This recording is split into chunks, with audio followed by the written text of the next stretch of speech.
Mesdames et messieurs, bienvenue à cette première émission de la deuxième saison de Laval et compagnie. Mon nom est Éric Réby. Et moi, Amélie Paul. Au menu cette semaine, nous parlerons entre autres des Journées de la culture qui, cette année, nous en mettra plein la vue, les oreilles et le cœur. En parlant de cœur, on va parler de la Nuit des sans-abri et également du premier salon du genre, un salon de l'autisme qui aura lieu ici même à Laval. Durant l'émission, on vous fera découvrir un joyau architectural de Laval, bâti au 18e siècle, la maison Charbonneau. On vous montrera comment étirer votre saison de jardinage cet automne. Et on dressera la liste des gagnants et des perdants du box-office de l'été. L'édition de la semaine du 21 septembre 2014 de votre magazine Laval et compagnie débute à l'instant.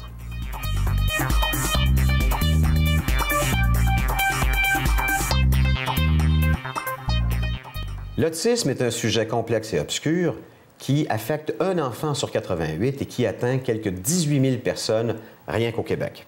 Notre prochaine invitée est cofondatrice de ce qui sera le premier salon de l'autisme et des troubles du spectre de l'autisme qui aura lieu du 3 au 5 octobre prochain au Cosmodome de Laval. Sylvie Leguerrier, merci d'être à Laval et compagnie. Merci à vous. Est-ce que je me trompe? J'ai l'impression qu'on découvre de plus en plus de cas d'autisme. Est-ce que c'est parce qu'il y en a plus ou parce que la médecine fait des avancées et qu'on détecte peut-être ces troubles-là chez des gens ou est-ce qu'on n'avait pas déjà détecté ça avant? Évidemment, c'est sûr que les gens aussi, c'est un sujet tabou. Alors, les gens décident d'en parler un petit peu plus. Il y a un petit peu plus d'aide aussi au Québec, évidemment, par rapport au gouvernement. Mais les recherches, je pourrais peut-être pas vous en parler, par exemple, des recherches médicales, mais évidemment, durant le salon, il y a des médecins qui vont être présents pour pouvoir justement nous expliquer les nouvelles recherches, les nouvelles avancées aussi. Vous n'avez pas d'enfant autiste? Non, moi, j'ai 3 enfants normaux, neurotypiques, oui. Et pourquoi vous êtes-vous donc lancé dans cette grande aventure de faire le premier salon du genre au Québec? Moi, j'étais bénévole, évidemment, à l'Autiste Show déjà au départ. J'étais bénévole dans plusieurs organismes. Puis quand j'ai rencontré Joanne Leduc, ma collègue, elle a 2 enfants autistes et puis elle a écrit un livre. Puis quand j'ai lu le livre, je l'ai lu en 1 semaine, j'ai craqué. J'ai craqué parce que je me suis dit que moi, j'ai beaucoup de temps par rapport à mes enfants, par rapport aux activités que je peux faire. Puis les parents, eux, ils n'ont aucun temps. Ils sont cloués à la maison par rapport à la famille. Ils vont plus au cinéma, ils vont plus au restaurant, ils vont plus nulle part. Fait que je me suis dit que j'ai besoin de donner mon temps à ces parents-là. Puis Joanne, elle avait un rêve. C'était de pouvoir réunir tout ce qui existe au Québec sous un même toit.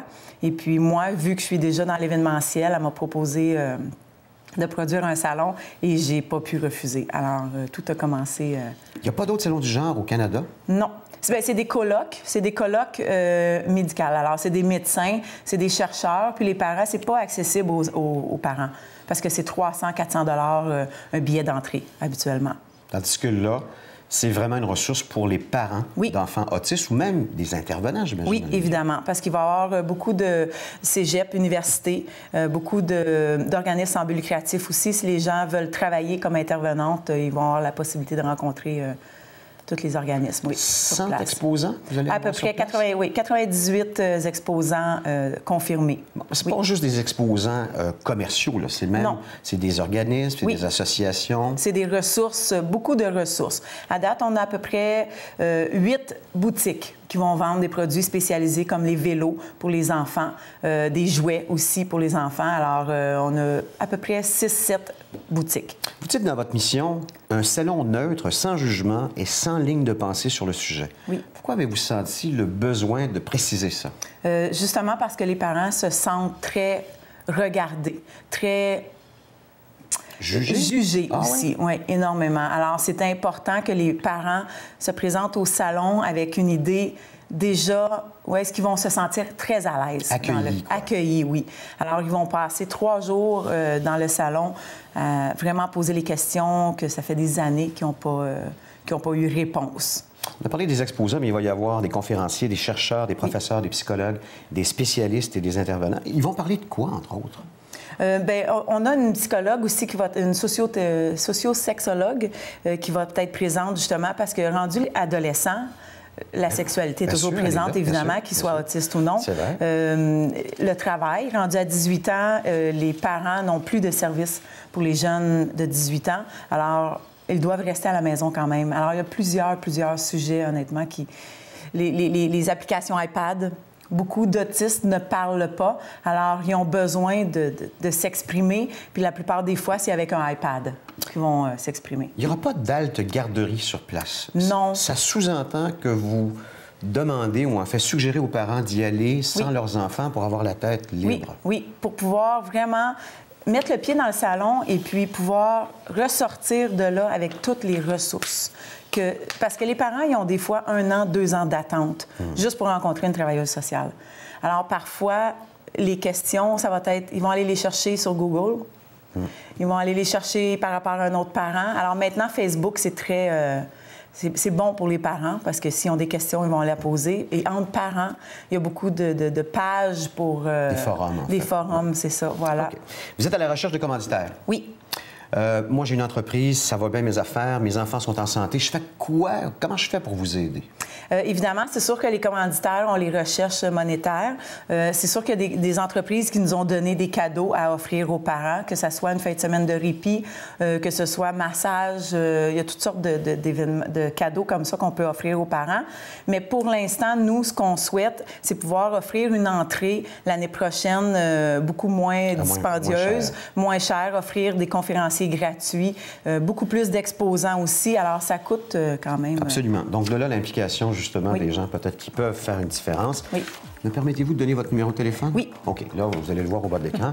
514-519-2235. C'est bien ça? 514-519-2235. On peut aussi envoyer courriel à info@salondelautisme.tsa.com et ou si vous avez votre page Facebook, Twitter et notre site Internet.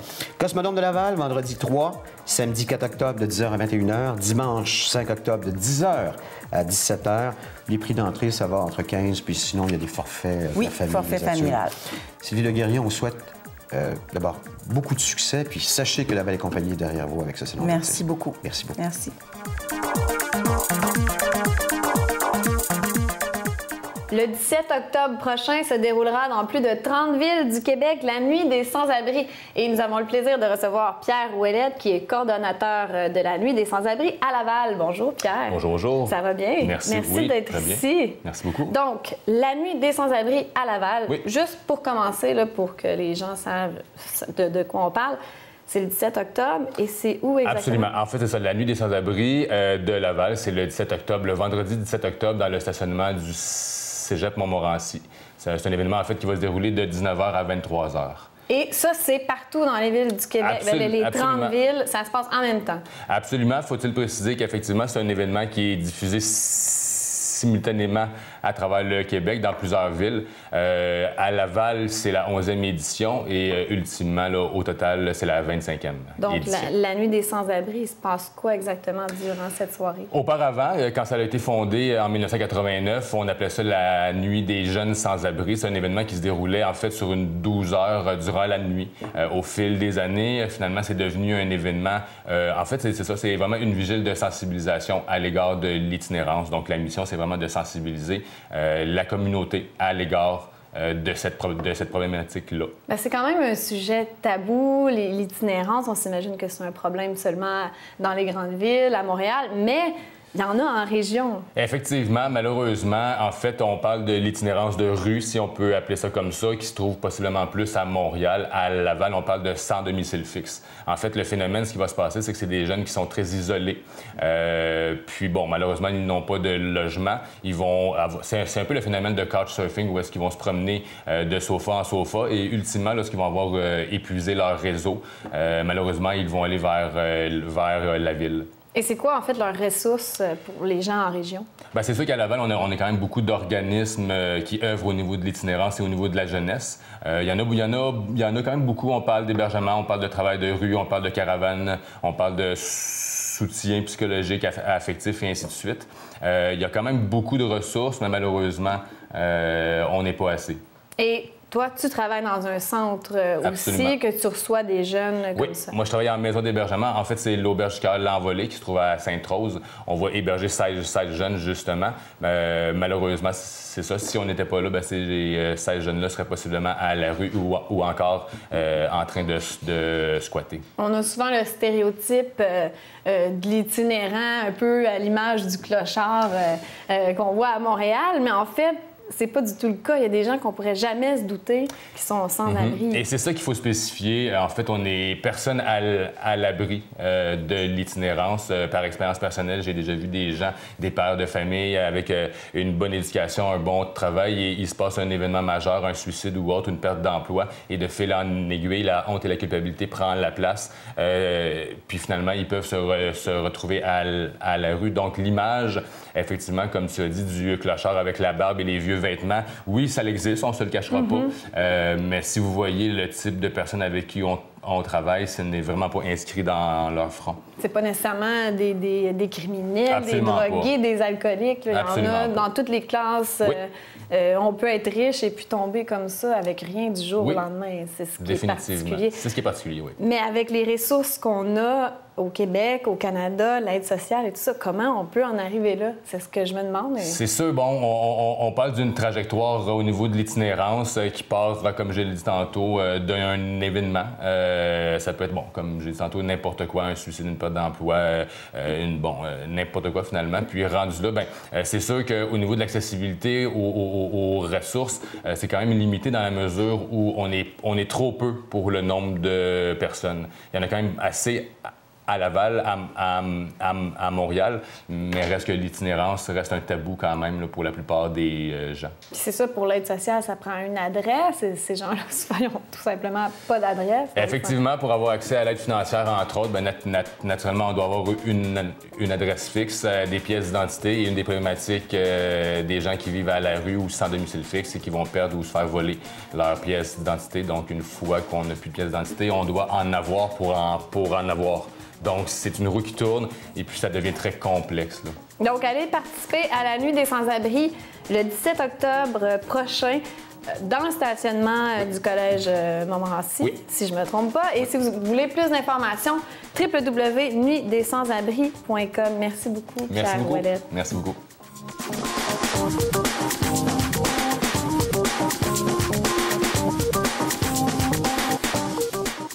La réputation du service de traiteur de mes prochains invités a largement dépassé les limites de Laval et même de notre province. Qu'est-ce qui fait leur réputation? D'abord, ils font de la gastronomie à la fois italienne, libanaise et méditerranéenne, et ils ont un service et une qualité qui est vraiment inégalée dans leur domaine. Des traiteurs élégance, j'ai le plaisir de recevoir Elio et Peter. Bonjour, messieurs. Bonjour, bonjour. Alors, vous êtes... Par rapport à Peter, lui, c'est le chef, un des chefs. Oui, c'est notre partenaire aussi. OK. On a un autre partenaire aussi qui est Vincenzo. OK. Et puis, c'est ça, on a une compagnie de traiteurs.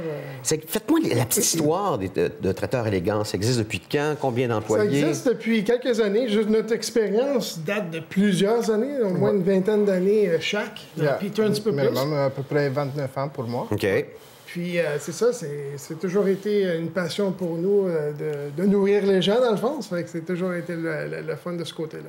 Et vous préparez tout ce que vous amenez comme service de traiteur ici à Laval? Oui, absolument. Si on fait un chef à domicile, mais les chefs viennent à domicile avec la nourriture, ils préparent...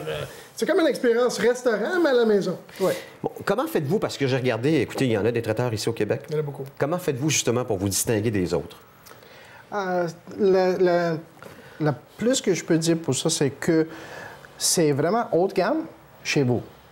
OK? Les prix sont très raisonnables, ils sont pas chers et l'expérience est vraiment ce que le client il veut. Si le client il veut une menu vraiment différent, on fait. N'importe quoi. On dit jamais non à un client. Bien sûr. Puis, on prend le temps pour prendre une step de plus pour faire comme il faut. On pense à un traiteur surtout pour les mariages, pour les banquets, mais il y a plein d'autres occasions où vous pouvez intervenir, n'est-ce pas? Oui, mais les dîners corporatifs, des parties de Noël... des 5 à 7... 5 à cocktails dînatoires. Oui, n'importe quoi. Des buffets chauds, des déjeuners pour une compagnie le matin, aucun problème, on fait tout. Dites-moi, chef, justement, je vais vous poser la question. C'est pas tous les aliments qui voyagent bien. Non. Comment faites-vous pour choisir justement des choses qui, une fois arrivées chez le client, vont être aussi bonnes que du moment où elles sont parties de vos cuisines? Avec ça, regarde, on utilise la meilleure qualité d'équipement pour transportation. On utilise des Cambro, on utilise vraiment des choses haut de gamme. Nos containers, ça tient à température de le produit. S'il faut que c'est réfrigéré, c'est réfrigéré. S'il faut que ça reste chaud, tiède, ça reste à sa température. On ne met pas tout dans la même container. Bien sûr. Tous les produits sont différents. Je veux faire appel à vos services. Ça va de quoi à quoi, généralement, un prix pour avoir un bon traiteur comme le vôtre? Ça peut varier entre, je te dirais, entre 30 à 55 70 tout dépendant quel genre de menu que le client veut. Bon, parlons-en du menu. Il y a 20 pages sur le site Internet. J'ai regardé le menu, j'avais de la bave sur le bord de la bouche. C'est extraordinaire, mais vraiment.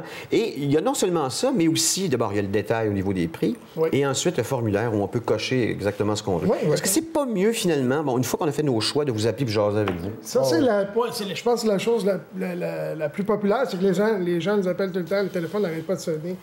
Puis, écoute, c'est un petit côté, on pourrait dire, plus intime au téléphone par email. Là, mais...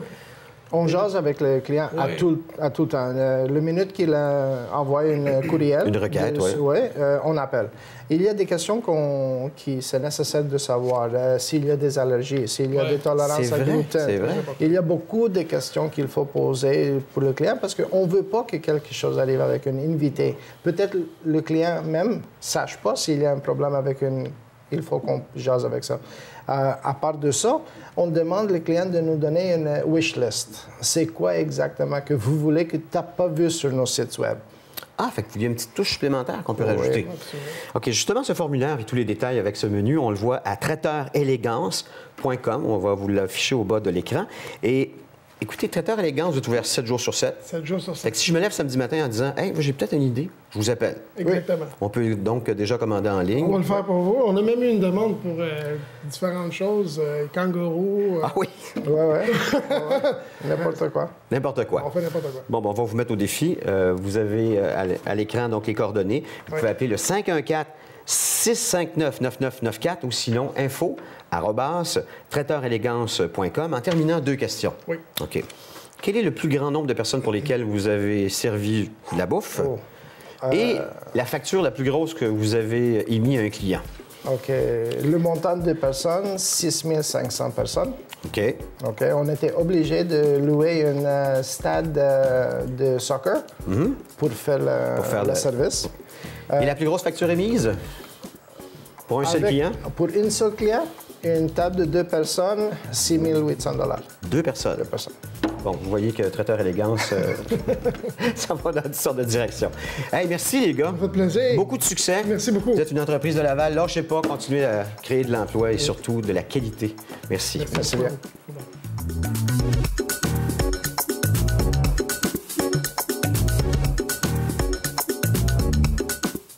Aux arts et spectacles, cette semaine, Nancy Marcil nous parle justement des spectacles à venir à la salle André Mathieu et Marcelin Champagnat. Bonjour, Nancy. Bonjour, Amélie. Beaucoup de bons shows à venir dans les mois qui suivent. Une grosse saison. Une grosse saison. C'est chargé. Donc, en octobre. On commence avec octobre? On commence à la fin septembre, il en reste quelques-uns encore. On commence avec Mesmer. Là, c'est des gros noms. Mesmer, André Sauvé. Mais aussi, il y a Suzanne Vega, une artiste des années 80 qui va très bien ces temps-ci. On peut se souvenir, là, elle chantait Luca. My name is Luca. Mon Dieu, OK. Puis elle a encore la cote. Oui, ça va très, très bien. Elle est en tournée là, présentement en Europe et en Amérique, partout. Et là, elle est avec nous à Laval au mois de septembre. Au mois d'octobre, beaucoup de gros noms. On a Jean-Marc Parent. Les Morissettes qui sont avec nous, c'est pour le mois d'octobre. Sugar Sammy, Laurent Paquin, Lise Dion, Guy Nantel, mais aussi un peu plus pour découvrir, il y a les grands explorateurs. Si vous aimez les voyages, ça, c'est comme un film, reportage. On vit un peu le voyage. Anne-Marie Kirouac en avait parlé déjà de ça, je me rappelle. Puis au mois d'octobre, on parle de la Suisse au cœur des Alpes. Ça va être très, très beau. Et je voulais vous parler de la pièce Les Voisins. Les Voisins, c'est une pièce composée par Claude Meunier.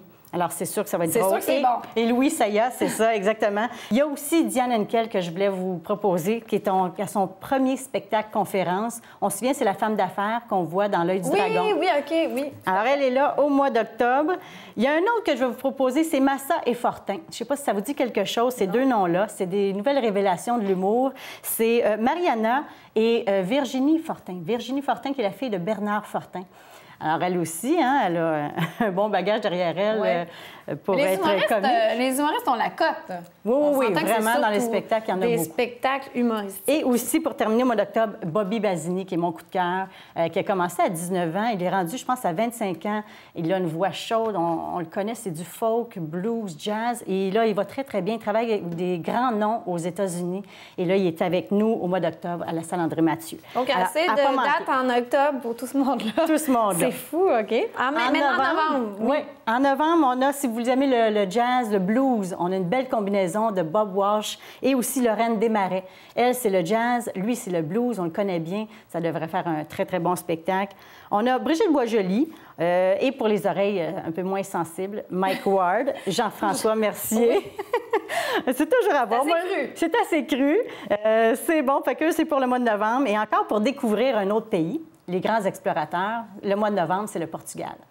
Je crois qu'il y a un narrateur aussi qui explique le film en maintenant. C'est pas seulement un film. Bien là, je peux pas vraiment le décrire. Je l'ai pas vu. Mais non, c'est comme un film, c'est un reportage, mais on a vraiment l'impression d'être dedans. On a l'impression de le vivre. C'est vraiment particulier. Et une pièce que je recommande, Le Dîner de con. Je sais pas si on se souvient... Inspiré du film. Inspiré du film français. Je sais pas si tu te souviens des deux personnages, François Pignon et François Brochant. Ça doit être absolument mais là, cette fois-ci, c'est André Robitaille et... André Robitaille fait le con? Ah, là, bonne question. OK. À voir, allez voir. C'est sûr que ça doit avec Marcel Leboeuf. Bon. Ah oui, OK, oui. Mon Dieu, ça doit être excellent. Et aussi Emmanuel Bilodeau, qui on connaît bien en tant qu'acteur, qui sera maintenant, fait son premier one-man show à voir. Et ça devrait être très drôle aussi. La mise en scène, c'est sa conjointe qu'on connaît, Edith Cochrane, qui est très, très drôle, elle aussi. Donc, les deux ensemble, ça devrait faire quelque chose de bon. La première est au mois de septembre. Ils sont avec nous pour le mois de novembre. Je sais que tu vas nous parler sûrement de Ladies Night pour le mois de décembre, mais Marcel Leboeuf n'est pas dans Ladies Night aussi. Donc, il y a deux pièces en même temps. Exactement. Ça va bien, son affaire à Marcel Oui, Leboeuf. justement, c'est vrai, en décembre, on ne peut pas manquer ça. C'est le classique Ladies Night qui revient après 400 représentations à guichet fermé. Ils sont de retour, 17 bons comédiens qui sont là-dedans. Marcel Leboeuf. Guillaume Lemaitre-Vierge. Oui, exactement. Michel Charette et tous les autres, à ne pas manquer. Un peu plus classique aussi, Patrick Normand. Ben oui. Michel Rivard, qui est là. Des grands talents. Des grands talents. Et pour les grands explorateurs, cette fois-ci, c'est le Grand Nord. On fait un voyage tout sur l'eau. C'est 10 000 km sur l'eau. Ça part de la Gaspésie. On va tout dans le Grand Nord et ça va vers le Groenland. Ça a lieu sur un voilier, le Balthazar. Donc, ça aussi, c'est à découvrir. Ça devrait être vraiment très, très beau. Et mon coup de cœur, c'est la pièce « Ma première fois ». Je l'ai vue cet été au travers de Juste pour rire, une pièce qui a été inspirée de témoignages de 40 000 personnes sur un blog américain. Et ils ont fait des pièces avec ça. Ça a été traduit dans 8 pays.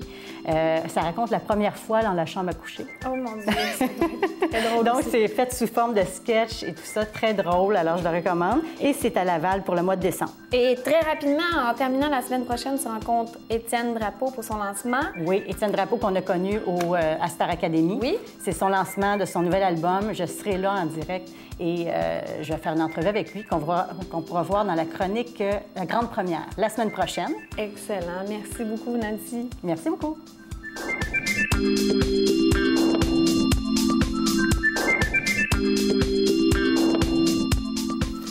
Pouvez-vous croire qu'en 2011, l'IRB, l'Indice relatif du bonheur, a révélé qu'au Québec, 63 % des gens disaient que leur travail était une source de malheur plutôt que de bonheur. De là l'importance de choisir le bon emploi et le salon de mon prochain invité pourrait peut-être vous aider. Le salon Carrière et Développement à Laval qui aura lieu le 9 octobre prochain au Palace, le centre des congrès.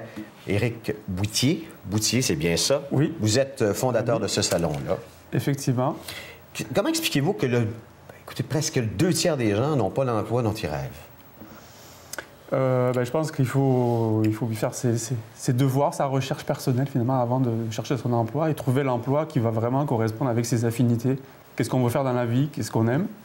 Et peut-être que c'est un exercice que tout le monde n'a pas fait, de faire la bonne adéquation entre un emploi et sa passion ou ce qu'on aime faire finalement. Parce que ta vie, ça peut être long, hein, si on n'est pas à la bonne place. C'est sûr. Tu te lèves le matin pour aller à ton emploi, puis tu n'aimes pas ça. Oui, ça peut être. Les journées peuvent être longues. Vous dites que dans votre salon, les visiteurs vont pouvoir trouver des emplois, de la formation, peut-être même un petit coup de pouce pour partir en affaires. Oui. Vous allez faire ça comment? En fait, on va offrir différents services. C'est sûr qu'il y aura. C'est un salon d'emploi, donc un salon carrière et développement professionnel. Donc il y aura des stands d'exposition. Il y aura des exposants qui seront sur place et qui vont renseigner les visiteurs en fonction de leur recherche. Donc il y a l'emploi, bien sûr, qui va être fortement mis en avant. Il y aura aussi tout le volet formation professionnelle. C'est sûr que dans une vie, justement, quand on n'aime pas son emploi, peut-être qu'on peut être amené à changer de parcours en cours de vie. Et la formation permet justement ce changement de parcours. Et puis peut-être qu'on a envie aussi de partir en affaires, on a perdu son emploi, ou peut-être qu'on a le goût de partir à son compte. Peut-être avoir un peu plus les leviers. Exactement. Aussi. Donc à ce moment-là, il y aura aussi des kiosques de compagnies qui offrent des services de démarrage en entrepreneuriat, comme par exemple le Centre local de développement de Laval qui sera présent, qui va être sur place pour donner des conseils aux visiteurs. Vous parlez de Laval. Ça a l'air de quoi, la situation de l'emploi ici à Laval? Elle est quand même bonne. Quand on regarde le taux de chômage, qui est à peu près à 7,9 c'est quand même... il y a quand même des possibilités d'emploi. Il y a beaucoup d'entreprises, plus de 9000 entreprises à Laval. Alors, je pense que les gens aussi cherchent un emploi qui soit proche de chez eux. On parle de plus en plus des congestions, des bouchons, la circulation, le trafic. On est tanné de faire des heures dans l'auto. Donc là, si on peut trouver un emploi qui n'est pas trop loin de chez soi, je pense que c'est un avantage de participer à un salon qui est plus en local. Puis aussi conciliation travail-famille. C'est pas juste la chose des femmes, mais c'est aussi des hommes maintenant, de plus en plus. Oui, tout à fait. C'est sûr que maintenant, le partage des tâches se fait des deux côtés. Puis c'est important d'avoir aussi son temps en famille et pas tout le temps en professionnel. Ici à Laval, les emplois d'avenir sont lesquels? Il y a des emplois dans tous les domaines, en fait. C'est très varié. Commerce de détail, la restauration rapide, domaine des services financiers, il y a beaucoup d'emplois. Services financiers, assurance, domaine bancaire. Donc, c'est des secteurs où il y a des postes d'emploi de tous les niveaux, des postes d'entrée, des postes, comme on dit, juniors, mais aussi des postes quand même qui requièrent de l'expérience. 4 sections dans votre salon. Oui, il y a l'emploi dans le domaine... Il y a une volet générale, donc carrière et emploi général. Il y a le volet formation professionnelle, comme je le disais tout à l'heure, le volet aide à l'emploi, parce qu'on a parlé d'entrepreneuriat, mais aussi des gens qui ont besoin peut-être des fois d'un coup de main. Ça peut être aussi bien des gens qui arrivent, qui sont des nouveaux immigrants. Ben oui. Et là, il y aura des services aussi d'organismes en employabilité qui vont les aider à performer sur le marché du travail, à refaire leur CV, à les aider. Et puis, le volet TI et génie aussi, qui est un secteur quand même qui est en... Il y aura des recruteurs, en plus, sur place? Oui, il y aura des recruteurs sur place. Je me posais la question, si je vais à votre salon, est-ce que je suis mieux d'amener une pile de CV, de m'habiller peut-être un petit peu plus chic qu'à l'habitude, pour peut-être justement créer cette chance qui nous manque? Oui, tout à fait. C'est sûr que c'est important, le premier contact avec l'employeur. Parce qu'un salon d'emploi, ce n'est pas une entrevue formelle qui va durer très longtemps, mais quand même, on va rester 4-5 minutes avec un employeur. Il faut bien se présenter. C'est sûr qu'il faut éviter de venir en tenue trop décontractée, parce que sinon, c'est la première impression. On dit souvent que c'est les 4 premières minutes qui sont les plus importantes pour l'entrevue. Bon, là, on en fait juste 4 minutes. Donc, il faut que ces 4 minutes-là soient bonnes. En plus, c'est gratuit. Alors, vous avez toute la journée du jeudi 9 octobre, de 10h à 18h, pour écumer toutes les sections de ce salon qui aura lieu au Centre Palace de Congrès. Exactement. C'est facile de s'y rendre de différentes façons avec le transport en commun. Et si jamais vous cherchez d'autres détails, on a tout en ligne sur le site www.carrièreaupluriel.com. C'est pas seulement ce salon-là, mais aussi bien d'autres salons que vous organisez un petit peu partout. Oui, partout à travers la province. Et Québec. Oui. On vous souhaite le plus grand des succès, M. Boutier. Merci beaucoup, M. Merci Rémy. beaucoup. Merci.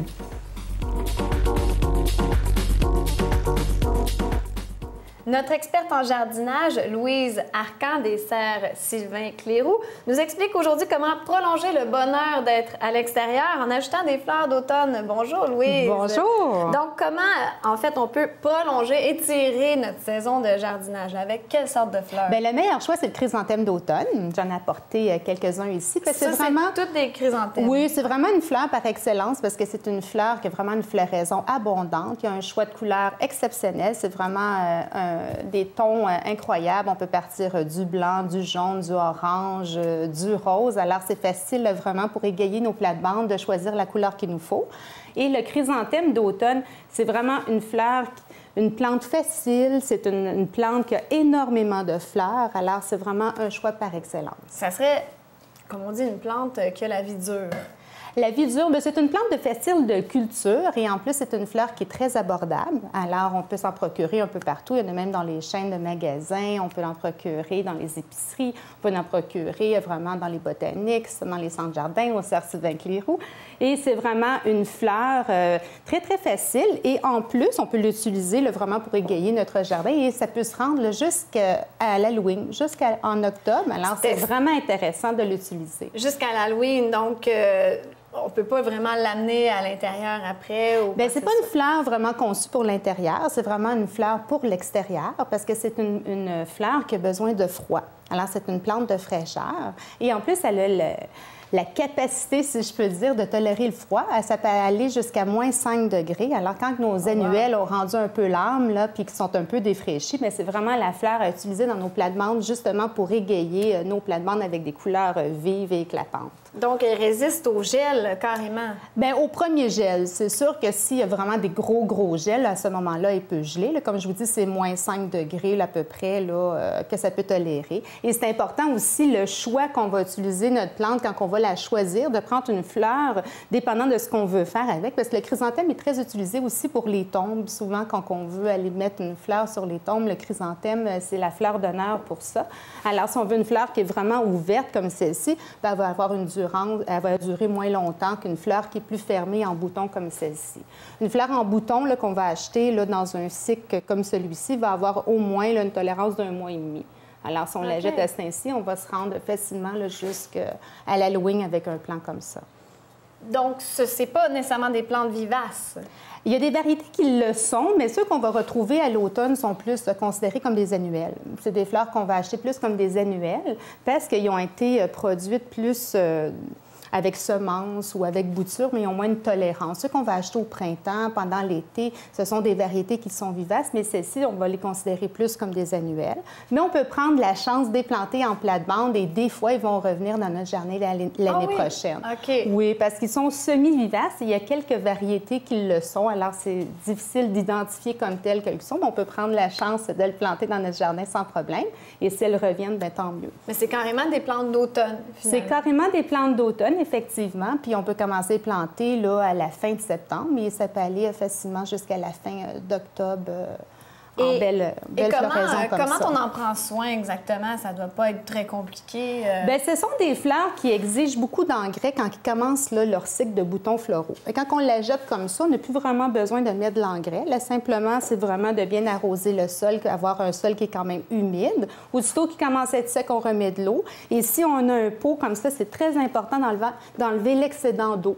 Parce que ces fleurs-là n'aiment pas avoir les racines dans l'eau, sinon la fleur va être un peu défraîchie. Alors, c'est important, si on n'a pas un bon drainage, d'enlever l'excédent d'eau, justement pour garder notre plante le plus longtemps possible. Et c'est... À partir de quand on peut les planter exactement? Bien, je vous dirais, c'est sûr que quand on commence à les voir dans les centres de jardin ou dans les supermarchés, on peut commencer à les acheter. On dit habituellement, ils font leur apparition vers le milieu de septembre, puis on peut les planter facilement jusqu'au mois d'octobre. C'est vraiment le temps, là. C'est vraiment le temps. On est en plein dedans.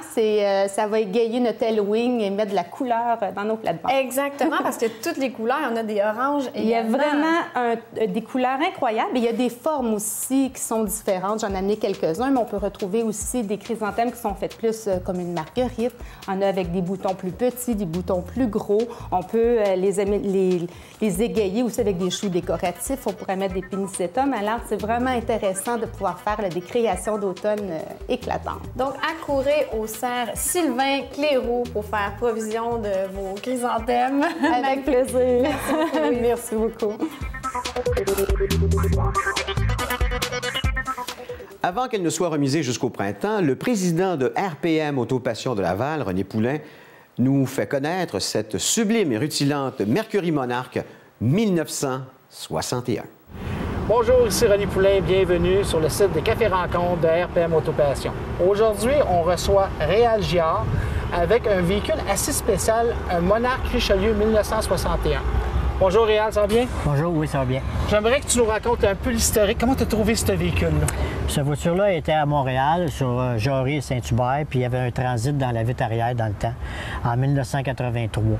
Puis mon frère l'a vu. Moi, j'ai été vérifier le transit pour avoir l'adresse et le nom du propriétaire. Je l'ai appelé, je lui ai demandé s'il voulait la vendre, parce qu'elle n'était pas à vendre. OK, elle n'était pas à vendre. Puis avec des négociations, ça a pris à peu près entre une journée et 30 jours. On a réussi à s'entendre sur un prix, puis je l'ai acheté. Pourquoi ça a-tu été un coup de foudre? T'as vu ce véhicule-là, je le veux, je le veux? Premièrement, j'avais jamais vu cette voiture-là. Je me rappelais pas dans le temps, à l'âge que j'avais, qu'est-ce que c'était. Ça fait combien de temps à peu près? En 1983. OK. Fait que là, je l'ai acheté. Puis mon frère voulait l'acheter, mais il trouvait qu'elle avait trop de millage. Moi, j'ai tout le temps dit qu'une voiture de collection, le millage n'avait aucune importance.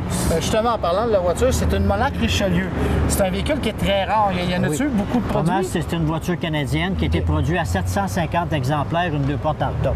Il y a eu 3 modèles, sédan 4 portes hardtop et 2 portes hardtop. En tout, ils en ont fait à peu près 3400. Et ça, c'est peu, ça? C'est très peu, puis c'est une voiture canadienne, ça n'existe pas aux États-Unis. Il y a eu, si je ne me trompe pas, une compétition avec Edsel. Il y a une année qu'ils ne l'ont pas produit. Non, hein? En 58, la Edsel est sortie, puis la Edsel, Ford voulait prendre le créneau de cette voiture-là avec la Edsel. Mais vu que la Edsel était un flop, ça n'a pas marché, ils ont commencé à refaire des Monarch pour 3 années. Mais là, ils avaient tué le marché. Et que là, après, ça a été sa dernière année. En 61, c'était la dernière année qu'ils l'ont fait parce que la Galaxy 500 XL était aussi belle puis était moins chère. Elle était moins dispendieuse. Ouais. On va regarder un petit peu plus en profondeur les équipements de ce véhicule-là. Le Monarch Richelieu, est-ce qu'il arrivait avec des équipements supplémentaires? Est-ce qu'il y a des options dessus? J'aimerais ça que tu me la décrives comme faut. On va commencer par l'intérieur. Bon, par l'intérieur, la seule option qu'il y avait, c'était la radio. Puis moi, d'origine, elle n'était pas dedans. J'en ai acheté une vraie d'origine que j'ai mis dedans parce qu'elle avait une antenne puis elle avait un radio sous le dash à AM/FM qui venait d'un autre modèle de véhicule là, qui n'avait pas rapport avec eux autres. Les 2 tons tissus comme ça, c'était standard aussi? Ça venait standard avec les sièges noirs et rouges en cuirette et le volant blanc. Ben oui, j'ai remarqué ça, c'est super. Le volant, il était tout blanc. Dans ces années-là, c'était vraiment la mode d'avoir des volants blancs et des colonnes de steering blanc. OK. Puis on parle de cerveau-frein, cerveau-direction? Bon, extérieur, en dessous du capot, le moteur, c'est de base avec une transmission de base. C'était un 352 pouces cubes avec une transmission automatique 2 vitesses. Optionnel, on avait le 390 pouces cubes avec une transmission 3 vitesses. Mais de standard, il y avait le cerveau-frein et le cerveau-direction. Si on parle de frein, c'est toujours tambour-disque? C'est tout tambour ces années-là. Ça n'existait pas, les disques. En 61, ça a commencé en 1965. La transmission automatique, tu me dis, c'est une 2 vitesses? Une 2 vitesses, oui. Une 2 vitesses, okay. Ensuite, il y avait un petit problème, ces véhicules-là. Mais d'ailleurs, les Ford, dans ces années-là... Oui, tous les moteurs 332, 352 et 390, il y avait un problème de surchauffe parce qu'il y avait une mauvaise aération sous le capot et une mauvaise circulation de liquide. Donc, ça veut dire que... Ça veut dire que la voiture est portée dans le trafic à surchauffer. Puis, qu'est-ce que tu as fait pour modifier un peu? Parce que Ford ont déjà mis quelque chose pour essayer de modifier. Ils ont mis comme une espèce de contenant pour mettre plus de liquide de refroidissement, mais ça n'a pas réglé le problème. Mais c'est sûr que si tu n'es pas longtemps dans le trafic, tu n'as pas de problème. Surtout que c'est qu'aujourd'hui, avec le nombre de véhicules que ça route, c'est plus sujet à avoir du trafic et à jammer 1 heure. Puis toi, tu as modifié avec en Oui, rajoutant... j'ai fait une modification. J'ai mis une fan avec 2 électriques, 2 ventilateurs en avant du radiateur. D'accord. Thermostatique, autrement dit. Non, pas thermostatique, manuel avec une... Manuel, c'est toi qui C'est moi qui m'en occupe personnellement. Si le véhicule chauffe, il arrive quoi? Il ne chauffe pas avec 2 fans électriques. Non, mais dans le temps, ils n'avaient pas... Il fallait l'arrêter puis attendre qu'il se refroidisse. C'est impossible qu'il ne partait pas. Il startait et il pouvait starter, là, mais il ne partait pas, la voiture. Ça m'est déjà arrivé une fois. OK. Sous le capot, on remarque quelques petites particularités différentes des autos d'aujourd'hui. Un exemple, ce sac-là. Oui, ça, c'était pour le lave-glace. C'était le lave-glace qui était là-dedans? Avec le moteur électrique, là. Et la petite bouteille qui est ici, c'est du lave-glace? Ça, c'est du lave-glace qu'on mettait là-dedans. C'est une réserve. Mais ça, sur Ford, c'est optionnel, hein? OK, ça, sur lui, c'est une option pour lui. Oui. Tu pouvais-tu directement la brancher dessus ou c'était juste... Non, il fallait la vider absolument dedans. Il y en a qui mettaient d'autres choses dedans. Ah! Si on regarde côté, si on parle du maître cylindre, je remarque comme un genre de circuit dessus. Oui, ça, c'est pour les lumières à frein arrière. D'accord. Ça, c'était à l'huile qui faisait un contact électrique avec une petite boule comme une bille, là, qu'à la pression d'huile, quand tu pèses sa pédale de frein, la bille, elle remonte puis elle fait un contact pour allumer les lumières de frein. Au lieu d'atteindre à l'intérieur après la pédale directement. Un switch complètement électrique, qu'on appelle. Ta batterie, c'est-tu l'original ou c'est un... Non, c'est ce qu'on appelle un facing qu'on rajoute par-dessus? C'est un facing. Parce que j'ai remarqué que ça faisait super classe. Sur le véhicule, je remarque qu'il y a des têtes de lion. Ben, ça s'appelle Monarque. C'est ça qui fait ça, oui. Un monarque, le monarque des animaux, c'est le lion, qui est le roi des animaux. Oui. La couronne, c'est le signe de monarque. Vous l'avez dans le centre du volant.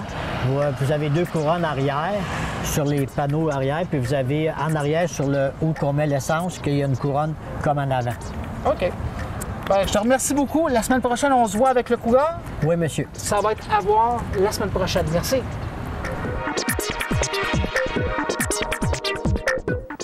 Elles existent officiellement depuis 1997 et elles ont lieu dans 427 villes simultanément à travers le Québec. Je vous parle des Journées de la culture. Pour nous parler de celle de Laval, nous avons justement sa fondatrice de ces Journées de la culture, Louise Sicuron. Bonjour, Louise. Bonjour. Alors, c'est à chaque fois les derniers week-ends du mois de septembre. C'est la 18e édition des Journées de la culture. Oui. Vous qui avez eu des enfants, est-ce qu'on peut comparer la courbe de croissance entre un enfant et un événement de la même façon? Ben oui, c'est vrai, parce qu'à un moment donné, on se disait on est dans l'adolescence des Journées de la culture. Là, c'est la 18e édition, donc je dirais que, pour faire une blague, c'est un événement majeur. Bien sûr. Et puis, à 18 ans, bien, c'est bien implanté. Comme vous disiez, 427 villes. Il y a des activités sur le territoire de 427 villes. Donc, de plus en plus d'élus municipaux, les conseillers, les maires, mais aussi les artistes, les organismes culturels se mettent de la partie pour faire cette grande fête de la culture partout au Québec. Cette 18e édition est sous le thème « On reçoit de la grande visite ». La visite, c'est nous ou bien ce sont les artistes? Non, la visite, c'est les Québécois de chacune de ces villes. La grande visite, on reçoit de la grande visite, c'est le thème de cette année. On invite évidemment à bras ouverts les gens à découvrir la culture, les arts dans leur coin de pays. Combien d'événements, de spectacles, d'ateliers seront présentés juste ici à Laval? Est-ce que vous avez un chiffre à me donner? Une cinquantaine, je pense. Je n'ai pas le chiffre exact. On peut le trouver sur le site Web où on retrouve d'ailleurs toute la programmation. Mais chaque année, la Ville de Laval et les organismes se mettent de la partie, puis offrent des activités gratuites. Pour les jeunes, il y a des activités d'écriture de hip-hop, par exemple, en danse, à la Maison des Arts de Laval. C'est vraiment un moment pour sensibiliser, je dirais, les enfants, pas juste les enfants, mais les gens à la vie culturelle, à l'importance de la vie culturelle. Puis on sait que pour les familles, c'est vraiment majeur pour moi. Oui. La question de la culture dans l'éducation, dans l'émancipation des personnes. Alors, on veut vraiment promouvoir ça pendant les Journées de la culture et Laval le fait très bien. Vous parlez de la culture et quand j'ai regardé la programmation, j'ai vu qu'on s'en va dans toutes sortes de directions, entre autres à la recherche d'une super bactérie. J'ai vu ça, une randonnée nautique. Comment est-ce qu'on définit les limites de la culture pour vous? Bien, la culture, c'est très, très large. J'admets qu'on pense souvent aux arts. La danse, le théâtre, aller au spectacle, aller au musée. La musique, oui. Le chant, la musique. Mais la culture, c'est très, très vaste. Et nous, on veut montrer que la culture, c'est aussi le patrimoine, c'est l'architecture, c'est le design, c'est nos idées, c'est nos valeurs, qui sont transformées par les artistes. Mais la culture scientifique, pour revenir au musée Armand Frappier, il participe à chaque année, donc on parle beaucoup de culture scientifique. Il y a un lien entre la culture, l'innovation, les sciences, c'est-à-dire les arts, et la culture patrimoniale du côté de la rivière, par exemple. Alors, c'est vraiment plus la culture scientifique. Il y en a moins dans le cadre des Journées de la culture, mais il y en a. Est-ce qu'on s'intéresse plus à la culture que jamais, ou peut-être un peu moins? Non, je pense que oui, on s'intéresse de plus en plus. Il y a encore beaucoup de travail à faire. Il faut que les arts et la culture soient encore mieux considérés dans les écoles, même dans les centres de la petite enfance, parce que c'est un outil pour se développer soi-même. On le sait, nous, mais je pense qu'il faut le dire davantage. C'est pas une dépense, la culture, c'est un investissement. C'est rare qu'on entend ce discours-là, de ceux qui veulent faire des coupures un peu partout, là. C'est vrai, mais j'ai eu quelqu'un l'autre jour, un journaliste, qui m'a demandé la même chose, puis les détracteurs de la culture, mais c'est parce que les gens ne comprennent pas. La culture, c'est ce qu'on est, c'est notre vie. Alors, et nous, on se base beaucoup sur cette définition de l'UNESCO, d'ailleurs. C'est l'ensemble de ce qu'on dit, ce qu'on pense, c'est nos façons de faire. Et l'art provient de cette culture-là qui se développe et qui s'exprime partout au Québec, dans toutes les villes et villages. Donc, vous n'êtes pas de l'avis que de rendre la culture accessible et gratuite vient la dévaloriser? Non, je pense que je dis pas qu'elle doit toujours être gratuite parce que, bon, on veut s'acheter un livre, on veut lire un livre, bien, je pense qu'il faut le payer. Les artistes doivent être payés. Mais dans le cadre des journées, c'est de mettre l'accent sur l'accessibilité. C'est gratuit pour les personnes. Les artistes, on veut qu'ils soient payés, évidemment. Et c'est de faire un coup de chapeau, je dirais, ou d'inviter les gens de façon qu'il n'y ait pas de barrière, que les gens ne se disent pas « Ah, ben c'est cher, je n'irai pas ». Et je dois vous donner une anecdote. Un gars comme Sugar Sammy, que tout le monde connaît, avait dit un jour, il était un de nos ambassadeurs, il dit « Moi, je suis allé après l'école à la Maison de la culture Côte-des-Neiges parce que c'était gratuit. Parce que si j'étais pas allée, si ça avait été payant, c'est sûr, j'aurais pris le chemin. Jamais ses parents l'auraient laissé aller dans une bibliothèque payante, par exemple. Et ça a allumé la mèche. Et ça a allumé la mèche. Et lui, c'est là que ça a fait le déclic. Et c'est un grand artiste. Donc, c'est dans les quartiers de Laval, Maison des Arts, les bibliothèques, centres de diffusion et de création. Tous les jours, en fait, à partir de vendredi 26, samedi 27 et dimanche 28 septembre. Si vous voulez avoir les détails, il y a événements au pluriel.laval.ca, sinon journée-de-la-culture.qc.ca et sinon laval.ca. Il y a aussi là, toute justement la programmation de ces Journées de la culture, de ces 18e. On espère qu'il va faire beau. Oui, c'est vrai, important. Merci, Louise. Merci infiniment. Merci beaucoup.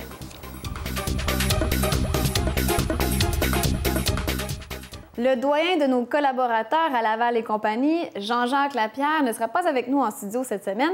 Il a plutôt décidé de nous faire découvrir une maison patrimoniale vraiment unique, la maison Charbonneau, notre trouvaille de la semaine. Alors, nos salutations les plus cordiales. Aujourd'hui, nous allons vous faire découvrir un aspect important de l'histoire de Jésus. Nous allons vous faire découvrir la maison Charbonneau.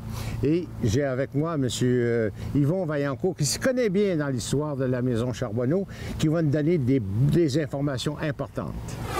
Yvon Vaillancourt, quelle est l'importance de cette maison par rapport à l'histoire de Jésus? Évidemment, l'importance de cette maison, c'est qu'elle a été érigée par le petit-fils d'Olivier Charbonneau. Ah, le petit-fils. Qui s'appelait comment? Qui était Olivier, oui. Et qui était un des fondateurs de la terre seigneuriale, pas la fondateur, mais qui s'est occupé de la terre seigneuriale pour le seigneur à cette époque-là, en 1675. Et puis ça, il y a eu un enfant qui s'appelait Joseph? Bien, il y a eu... plusieurs enfants. Plusieurs enfants. Olivier a eu 7 enfants. 7 enfants. 2 des enfants d'Olivier un peu augmenté la population de l'Égypte. Oui, ils ont contribué. Dont Joseph, qui a eu 11 enfants. 11 enfants. Dont Michel, qui lui s'est régi cette maison-là pour probablement sa deuxième épouse. Ah, sa deuxième épouse, Marguerite Rochereau. Oui. Qui l'a mariée en 1734. Cette maison-là, là, on ne peut pas voir sous le linteau, mais il semble que le relevé et l'évaluation préparée par la direction architecture de l'Université de Montréal montrait 1736. Alors, 1736. Mais ces maisons-là ne se construisaient pas en 6 mois, là, quand même, hein? Non. Probablement que cette maison-là, c'est une des 3 qui reste encore dans le quartier Saint-François. Oui, d'accord. Puis ça prenait probablement 4-5 ans à construire, hein? Ouais. Peut-être qu'il a commencé ça en 1730 pour arriver à cette date-là de 1736. Les murs qui sont érigés, c'est étroit, c'est large? Non, les murs de ces maisons-là, ceux-ci en particulier, ont 3 pieds de large. 3 pieds, ça veut dire 1 mètre de large à peu près? 1 mètre de large, oui, c'est ça. Est-ce qu'il y avait un sous-sol dans cette maison? Oui, un sous-sol, qui est un vide sanitaire qu'on appelait. Là, oui. Une maison à 2 étages, même... Il y avait combien de foyers pour chauffer ça? Parce que c'était pas facile à chauffer quand même. Oui, par les 2 cheminées, là, je pense qu'il y avait 2 cheminées. 2 cheminées, donc c'est probablement 2 sorties de flammes, là, 2 sorties de fumée. Yvon, qu'est-ce qui incitait Michel à choisir ce site-ci, le site qu'on voit actuellement, pour élever sa famille? Bien là, on sait que les chemins ont été tracés en 1732. Oui. Fait que je pense que le chemin de la Côte-du-Nord, qu'on appelle, là, depuis 1732, les chemins étaient faits, qui étaient entretenus par les colons, OK, d'accord. Mais à partir de ce moment-là, c'était plus facile de venir s'établir face au chemin. Dans le choix d'un site, il était très important de satisfaire nos besoins alimentaires, par exemple. Le choix de la rivière, est-ce que c'était bon pour aller pêcher, pour la pêche? Bien, on pouvait aller pêcher. Les gens avaient leurs terres, étaient pour être autosuffisants quand même. Oui, c'est ça. Il y avait des terres qui étaient de quelle grandeur environ? Toutes les terres qui étaient octroyées par le Seigneur étaient de 3 par 20 arpents. OK. Puis les gens qui avaient beaucoup d'enfants, ils pouvaient augmenter ça jusqu'à 40 arpents. 40 arpents? Oui. Et c'est fréquent, ça. Et ils avaient quoi comme pour instrument pour entretenir la terre, pour labourer? C'est ça. C'était avec les animaux, le cheval. On m'a dit que c'était surtout le bœuf parce que on m'a dit que les aussi, oui, parce que les Indiens avaient peur des bœufs au début. C'était un synonyme de malheur avec les cornes. On me dit qu'ils avaient peur. Mais à un moment donné, ils sont habitués assez rapidement. Ils diront quoi? Mais quand même, les gens parvenaient quand même à bien développer D'ailleurs, la guerre était finie. Après 1701, les Iroquois se sont tenus beaucoup tranquilles. On a pu quand même progresser dans établir les censitaires, en fin de compte, établir les colons. Mais pas loin d'ici, il y a des maisons qu'on voit qui ont été obligées d'avoir des meurtrières, qui a des traces encore de flèches. Oui. Il y a eu la guerre. C'est sûr que la guerre contre les Iroquois, c'est toute la période de 1690 à 1700. Ça. À 1700. Puis à ce moment-là, on sait que la maison Terrien un peu plus loin, il y a des meurtrières. Puis ils ont découvert des traces de flèches, même si ça n'a jamais été prouvé que c'était ça. Là. Mais ici, on était un peu plus loin de la pointe parce que les guerres avec les Iroquois, c'est plus vers la pointe. Hein? Puis ici, on était un peu plus loin. Fait que c'était en 1734 que c'était. OK. Alors, je reviens à l'aspect de la rivière. C'était assez important parce que la rivière, ici, le niveau d'eau est assez bas, est relativement bas. Oui. Ça leur permettait de traverser. Ça leur permettait de traverser pour aller socialiser avec les gens de l'autre côté, quoi. Oui. Moi, j'ai juste à penser à mon premier ancêtre qui était arrivé ici, Joseph. Oui. Il a marié une fille de Lachenay, fait que c'est sûr que l'hiver, il voyageait plus l'hiver. C'était gelé. C'est à glace, oui. Mais là, puis les mariages, c'est surtout en hiver à cause, justement, Et puis, on avait inventé le bac déjà à ce moment-là, le bac avec un câble. À un moment donné, on avait inventé déjà le bac, avec un câble qu'on tirait, ce que j'ai lu. Oui. C'était assez pratique quand même. On allait voir nos douces à un moment donné, à ce moment-là, mais les fréquentations, c'était pas comme aujourd'hui. Hein? C'était une fois par mois, puis quelque chose comme ça, et on se mariait rapidement. Il fallait installer ton fanal, probablement. C'est comme ça que c'est parti. Les enfants ici, les enfants là-dedans, il n'y avait pas d'école à ce moment-là. Bien, ici, on dit qu'il y a des ouvertures dans le toit. Hein? Oui. On pense que dans la recherche faite par la direction architecture, il pouvait y avoir des classes, la classe aux enfants au deuxième. Ah bon? Parce qu'il y avait plusieurs trous là, qui permettaient pour accéder au deuxième, pour donner la classe aux enfants. Dans l'architecture de la maison, il y a des choses remarquables. On voit qu'il y a encore un petit peu des cadrages de fenêtres. C'est des cadrages probablement d'origine. C'est assez intéressant de voir ça ici. Et puis, l'hiver, qu'est-ce qu'on faisait? On voit qu'il y a des fermetures ici. Est-ce qu'on fermait complètement les fenêtres l'hiver? Probablement. Les persiennes, qu'on peut appeler persiennes, on devait les fermer, pour protéger un peu la maison du froid. Là. Puis, évidemment, éventuellement, il y avait un four à pain aussi. Là, OK. Alors, on était autosuffisant, fait qu'il y avait un four à pain. Un four à pain qui était faisait partie de la maison. Adjacent à la maison, oui. Est-ce que le four à pain, on s'en servait de l'intérieur ou de l'extérieur? De l'extérieur. De l'extérieur, uniquement, c'était moins dangereux. Oui. OK. Parce que il faut dire que là, on voit que c'est un toit en acier. À ce moment-là, c'était pas des toits en acier. Non, probablement que c'est peut-être des toits en bardeau, là. En bardeau, hein? Dire de quel type de toit qu'on avait, là, mais probablement en bardeau, comme c'était la coutume à cette époque-là. Évidemment, cette maison-là est un peu abandonnée. On sait que la famille Agostino, quand elle l'a acquis en 2008, il y avait des conditions pour qu'elle puisse la restaurer, hein, puis ça n'a pas été fait. Ça n'a pas été fait, hein? Mais auparavant, ça appartenait à M. Thibault, qui était un coiffeur, je crois. Oui. Aussi. Et avant ça, ça appartenait à la famille. Ça a été classé sous le nom de Maison Thibault. Là, on l'appelle la Maison Charbonneau parce que c'était... le propriétaire, c'était Michel Charbonneau et ses descendants. Oui. Maintenant, alentour, il y avait des bâtiments. On voit ici une remise qui a probablement été refaite à peu près de la même façon qu'elle était auparavant. OK, cette oui, remise-là oui, ça, servait c'est pour les chevaux. D'abord, on voit qu'on mettait le foin au deuxième étage. Et puis, pour nourrir les bêtes, à un moment donné, on laissait le foin en bas. C'est exact. Ah oui, et puis, ah oui. ça servait probablement pour les animaux, mais sûrement pas pour les Peut-être pas vaches. celle-là. Celle-là, c'était la grange et l'écurie. C'était un peu ces deux-là. Ah oui, la grange et l'écurie qui était là, qui a été rénovée récemment. Qui a été rénové, oui. Depuis 2008, c'est ça. Alors, écoute, Yvon, je pense que c'est une visite vraiment intéressante et je pense qu'on va inciter nos amis lavallois à passer voir cette maison-là. Elle a un caractère important. C'est au 8740 boulevard des Mille-Îles. Elle a un caractère patrimonial important. Puis je pense qu'on va essayer, ce serait important que les autorités se penchent sur la conservation de cette maison-là. Tu es d'accord avec moi? Je suis totalement d'accord pour avoir travaillé 10 ans à mettre de la pression pour la restaurer. Bon, bien, formidable. Je suis bien pour je te remercie beaucoup. Tu as été bien aimable de nous prêter tes connaissances pour nous donner des informations pertinentes. Merci.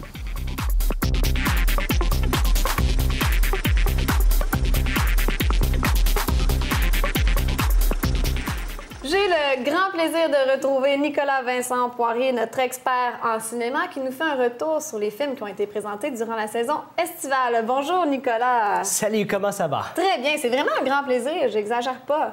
Ah ben moi aussi, c'est le fun. Après un été complet, sans caméra, sans la belle équipe ici, il y a quelque chose qui manque. On s'ennuie, hein? Oui. Bon, alors quels sont les flops et les succès de cet été?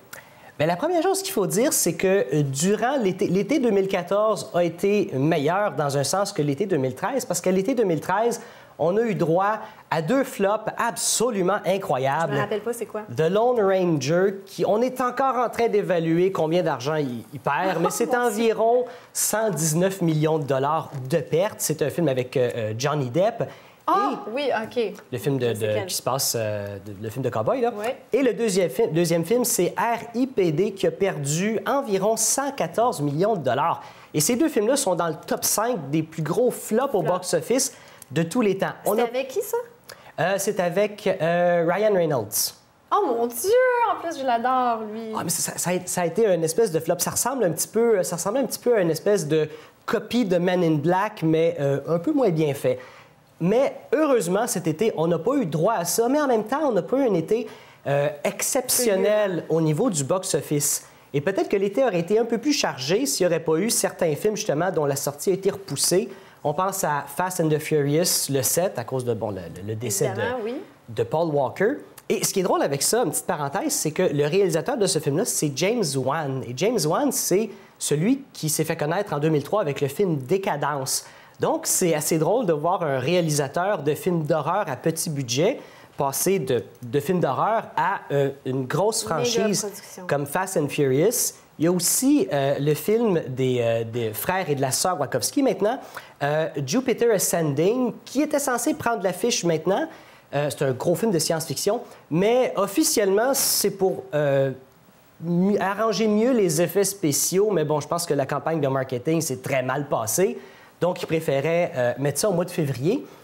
Et pour les films qui ont finalement passé durant l'été, le plus gros succès, ça a été évidemment Transformers qui a battu le milliard de dollars de recettes. Ça, c'est d'attente de Harry Potter et Avatar et tout ça. Ah oui, tout à fait. Et bien, c'est la preuve en même temps que Shia LaBeouf n'était pas nécessaire pour cette franchise-là, parce que, bon, enlève-le, tu le remplaces par Mark Wahlberg, et voilà, ni vu ni connu, le milliard arrive pareil. Ça doit donner un coup à l'ego de Shia LaBeouf. Oui, c'est sûr. Mais en même temps, peut-être qu'il l'a un petit peu cherché.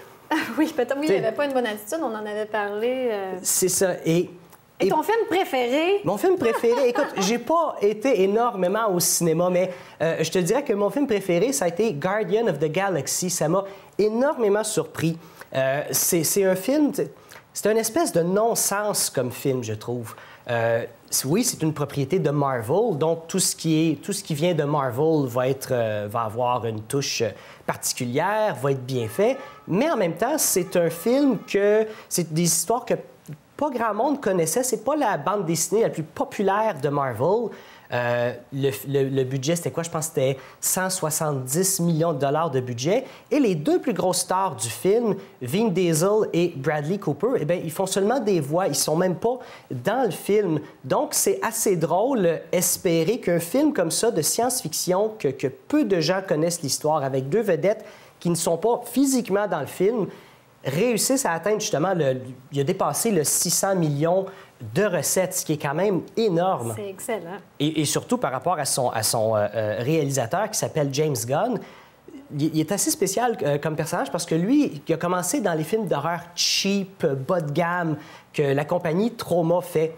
Et son plus gros film qu'il a réalisé, c'est Super. C'est une espèce de parodie de film de super-héros, mais il y a du gore là-dedans, il y a de l'humour de mauvais goût. Donc, c'est assez spécial que Marvel fasse confiance avec une future franchise comme ça à un réalisateur comme James Gunn. Mais en tout cas, il faut avoir du culot pour sortir un film en plein été, en compétition avec tous les méga blockbusters. Et je voulais te demander justement, je suis curieuse, Avatar 2, est-ce que ça va être l'été 2015? Sais-tu? Je ne sais pas. Ce film-là, ça fait très longtemps. Il n'arrête pas d'être retardé. Ben oui, hein? Ça a l'air compliqué, cette histoire-là. Il y a des dates officielles. Les dates officielles sont repoussées. Donc, oui, ça va arriver. Ils sont en train d'en faire deux en même temps. Donc, quand est-ce que ça va vraiment arriver? Je pense que peut-être on va le savoir à peu près un an d'avance. Quand ils vont être prêts, on va recevoir des photos de promotion. On va avoir le gros kit. Là. Je pense qu'ils vont pas manquer leur coup, eux, avec le marketing. Je suis pas inquiète. Ah non! Merci beaucoup, Nicolas. En terminant, une ville, peu importe sa taille, ce qui la garde vibrante et vivante sont ceux et celles qui l'habitent, s'en occupent et s'en préoccupent. Amélie, on se donne rendez-vous la semaine prochaine? Oui, j'étais bien contente de Même te affaire, retrouver. même affaire. À la semaine prochaine, tout le monde, pour une autre édition de Laval et compagnie.